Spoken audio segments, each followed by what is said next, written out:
Let's talk TV movies. Got two this week. First up, Poor Devil, 1973. Sammy Davis Jr. battled racism throughout his career, even from the wings of the stage, as his Rat Pack cohorts would call him racist names. In an interview with Roots author Arthur Haley in Playboy, the entertainer talked about the first time he came up against his race in the Army. He was beaten for looking at a white female commanding officer while she was giving him orders, with his body covered with anti-black graffiti and covered in turpentine. That night, as in every night he served, he was still asked to perform for the troops. That's when Davis learned he'd have to fight to be respected, and once he was in, he'd stand by any means necessary, even coming off as insincere. Despite being a member of the Hollywood elite, Davis could still never be a full member. His romance with Kim Novak rubbed people the wrong way.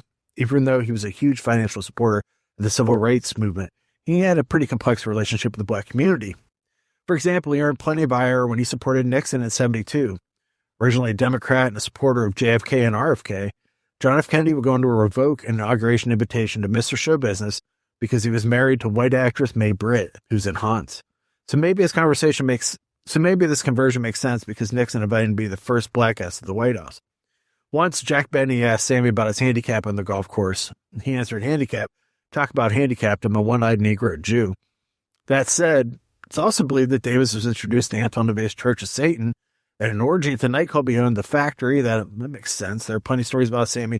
Loved the free-swinging sex scene in the 70s, even learning how to deep throat from Linda Lovelace. Anyways, I could go on about Sammy Davis Jr., fascinating man who could smoke 4 packs of cigarettes a day, draw and fire a Colt single-action army revolver in a quarter of a second, was able to be both a parody of himself and parody himself seemingly at the same time. Today, we're here to discuss a strange TV pilot that Davis was in, one that would lead him to accepting an honorary second-degree membership in the Church of Satan. Originally airing on February 14th, 1973 on NBC, Sammy would star as Sammy, the season pilot for a show called Poor Devil. He's a demon who screwed up for the last 1,000 years and now wants to succeed and prove himself to Lucifer, Christopher Lee. If you don't immediately stop listening to this podcast and go and watch this, let me tell you, Christopher Lee is in a pink tuxedo. He has a gorgeous head of hair. Oh my gosh. To win over his boss, Sammy has to convince Bernard J. Emerson, Jack Klugman, to sell his soul. In return, he'll get revenge on his boss, played by Adam West, and gain wealth for 7 years, and then go to hell forever, which is a lot like Miami, only less humid. Davis would flirt with the COS, Church of Satan, for some time, painting one fingernail red, wearing that Baphomet medallion and flashing the horns from time to time, before dropping out in the mid-70s, around the time that Anton LaVey went into seclusion. One wonders where their show would have gone if it had been a weekly series with the devil taunt a new celebrity every week. Would Klugman stick around? When Anton LaVey show up? 100% he would have showed up. Probably would have played piano like he does in The Devil's Reign. He's not in Rosemary's Baby. His quote is before the car. Call a on Anton LaVey, which I am part of, is amazing. He did enough that he didn't have to lie, but just like a pro wrestler, he's like, I gotta stretch the truth. I got to sleep with a lot of beautiful strippers, but also I got to sleep with Jane Mansfield and Marilyn Monroe. And you're like, no, you didn't, Anton. But who are we? You know what I mean? Like, my life's kind of boring. I sit in a basement and work all day. Shouldn't I create some character that you guys, you listen to this podcast, like Sam's sleeping with Joanne Angel and Madison Stone. And if you got both those names, you're a pervert. All we have is this pilot, one filled with satanic imagery, a lack of a laugh track, and plenty of early 70s strangeness. What a weird time to be alive. We'll never comprehend it today. Still, if all that came out of this is the photo of Sammy Davis Jr. with Anton LaVey and Templeth set leader and military intelligence strategist and psychops innovator Michael Aquino, I will consider it a success. Michael Aquino wrote all the rituals in the Satanic Bible. Ask me why I got investigated in high school all the time by teachers.